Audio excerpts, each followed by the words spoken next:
Hello বন্ধুরা, চলে আসলাম নতুন আরেকটা ব্লগ নিয়ে। আশা করছি সবাই খুব খুব ভালো আছো, আমিও খুব ভালো আছি। তো দেখো, আমরা চলে এসেছি ব্যাঙ্গালোর একটা খুব সুন্দর রিসর্টে, যেটাই চারিদিকে একটু গ্রাম্য পরিবেশ আছে।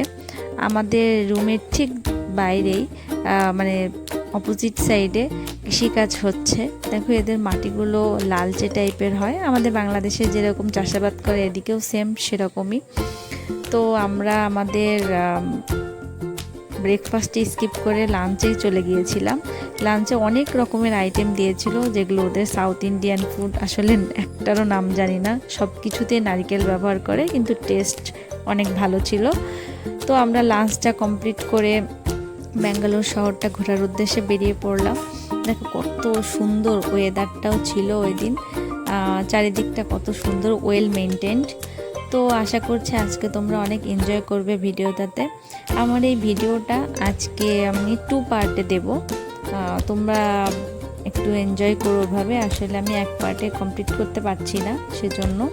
তো দেখো, রাস্তা দিয়ে যেতে যেতে দুপাশে কত যে মন্দির, দেখে আসলে অনেক ভালোও লাগলো। তো আশা করছি আজকে ভিডিওটা তোমাদের অনেক ভালো লাগবে। দেখো, দেখতে দেখতে আমরা আমাদের গন্তব্যেও পৌঁছে গেলাম। আজকে আমরা একটা জু সাফারিতে যাব, ভিতরটাও তোমাদের দেখাবো। আশা করছি তোমরাও এনজয় করবে। তো দেখতে থাকো। দেখো, বলতে বলতে চলে আসলাম। এটা হচ্ছে বেনুরুঘাটা বায়োলজিক্যাল পার্ক।